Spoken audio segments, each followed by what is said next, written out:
Marketplace Morning Report is coming up next, and then in 10 minutes at 9 o'clock, it's the BBC NewsHour on WNYC. Let's check in with London to see what they're working on. London, good morning. Good morning, WNYC. I'm Tim Franks. On today's NewsHour, we're on the ground with search and rescue in the devastated Libyan city. That's BBC NewsHour, coming up at 9 on WNYC.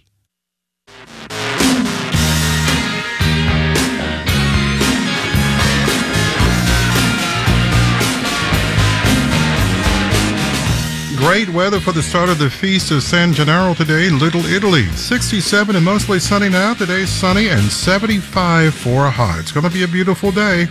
It's WNYC at 8:51.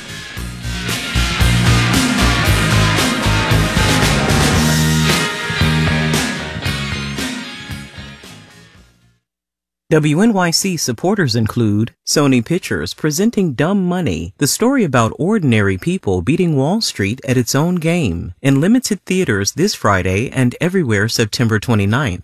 WNYC's Radio Rookies report on the city they know best. My parents came to America from Guinea, hoping for a new life. What they didn't know is that finding a home in a place like New York would be almost impossible.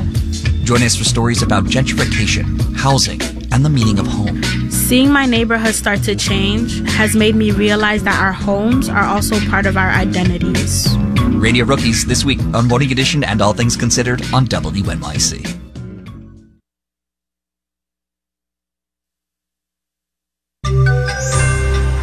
If new forms of artificial intelligence are a Pandora's box, who will build the box? Marketplace Morning Report is supported by C3 AI. C3 Generative AI provides ChatGPT enterprise search that is verifiable, secure, and accurate across all enterprise data. C3.ai. This is enterprise AI. And by Palo Alto Networks. Palo Alto Networks delivers what's next in cybersecurity innovation to protect today's digital way of life. Learn more at paloaltonetworks.com. I'm David Brancaccio in New York. Some titans of tech were on Capitol Hill yesterday for an unusual forum on artificial intelligence. Senate leaders convened the closed-door hearing as they try to figure out the best way to regulate AI. Here's Marketplace's Nancy Marshall-Genzer. Elon Musk warned that AI posed risks to civilization. Mark Zuckerberg said Congress should engage with AI to support innovation and safeguards. Union leaders were also there. Senate Majority Leader Chuck Schumer said he asked if the government should have a role in regulating AI and, quote, every single person raised their hands. There's a lot of debate on what that would look like, though. Schumer says regulations are needed to deal with things like AI bias and worker education. He said new rules are especially important before next year's presidential election on things like deepfakes, which could deceive voters. I'm Nancy Marshall-Genzer for Marketplace. There's news that wholesale prices jumped in August, up 0.7% more than expected. Yesterday, we learned consumer prices in August went up 0.6%, a spike driven in large part by gasoline prices. Something else we noticed, the cost of fixing a car or truck up 17% in a year. Here's Marketplace's Stephanie Hughes. At East Baltimore Car Care, mechanic Jerry Fiden has worked on 6 cars so far. He's got 7 to go before the end of the day. He says the cost of everything has gone up. Labor, overhead, but especially car parts. That stuff is going up ungodly, you know what I mean? All this adds extra money to the cost of the job. And those jobs are more complicated than they used to be, says his colleague Tom Tillman. The technology of the cars is getting a lot more complex. We have to decipher what is actually going on with the vehicle, and it takes time. Also part of the problem, the cars and trucks we drive are older than they've ever been, an average of 12 and a half years, according to S&P Global Mobility. Robert Frick, a corporate economist with the Navy Federal Credit Union, says that's a result of car industry supply chain struggles during the pandemic. And a lot of people were forced to buy high mileage, old model, used cars, which now are coming due for repairs. And he points out rising repair prices hit low-income people the hardest because they're more likely to buy used cars. In Baltimore, I'm Stephanie Hughes for Marketplace. We're monitoring to see where the United Auto Workers Union will target for strikes beginning after midnight if contract negotiations with Ford, GM, and Stellantis do not gel in the coming hours. Dow, S&P, and NASDAQ futures all up 0.3%.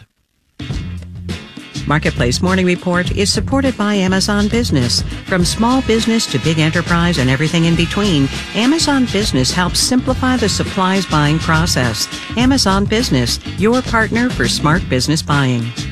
And by Affinity, helping investors navigate the relationship economy with the CRM built for private capital markets. Affinity.co/marketplace. We're coming up on Climate Week in New York City, a partnership with the UN General Assembly. Climate experts, diplomats, and business leaders are gathering to discuss strategies to counteract human effects on the climate.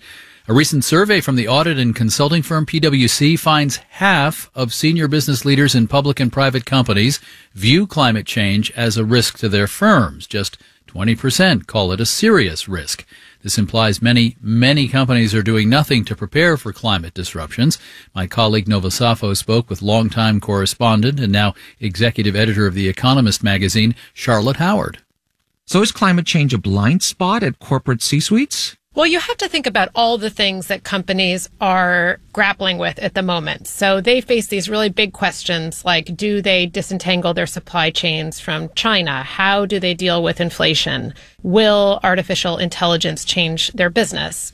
And in addition to those other priorities, they're thinking about the time frame in which they're judged, right? So is a CEO preparing for the next decade or the next quarter? And all of those factors mean that you have some companies that are taking climate change really seriously and a lot that aren't. Presumably because most CEOs are judged by the next quarter, not the next decade. Is that right? Yeah, for the most part, that's true. And so one way in which you see this playing out is that there are a lot of companies that have set, particularly big companies, that have set net zero targets for 2050.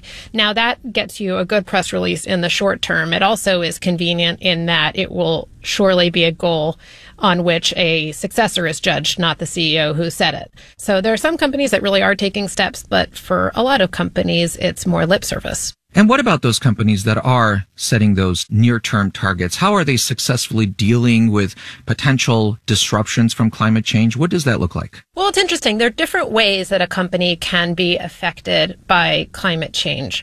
So in some instances, think about a food company. They're considering the risk of drought, or they're considering whether their factories might be impacted by rising sea levels or more frequent storms. There are also companies that have to deal with not just the risk from climate change itself, but the risk of stricter climate regulation.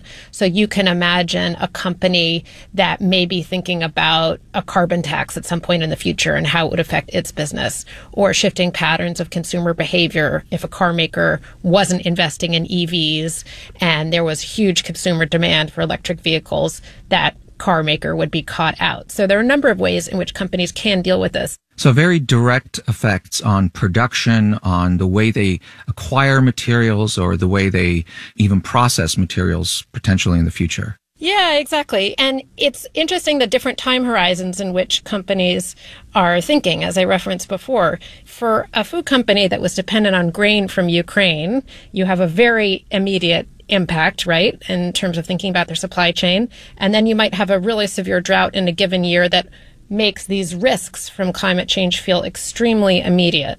And then there are other things that are just much more long-term.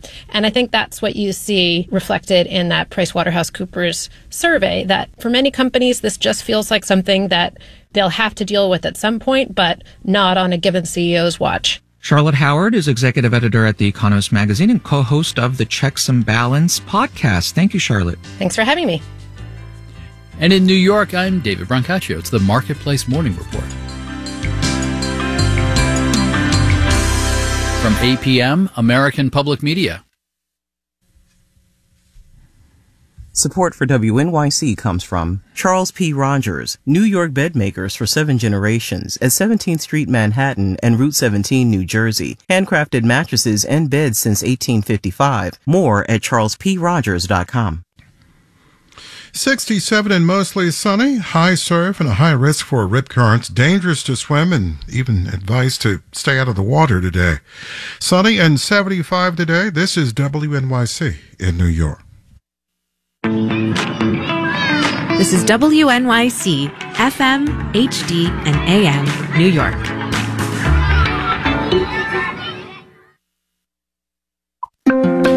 Welcome to NewsHour. It's live from the BBC World Service in London. I'm Tim Franks. The unnatural disaster, how the dams of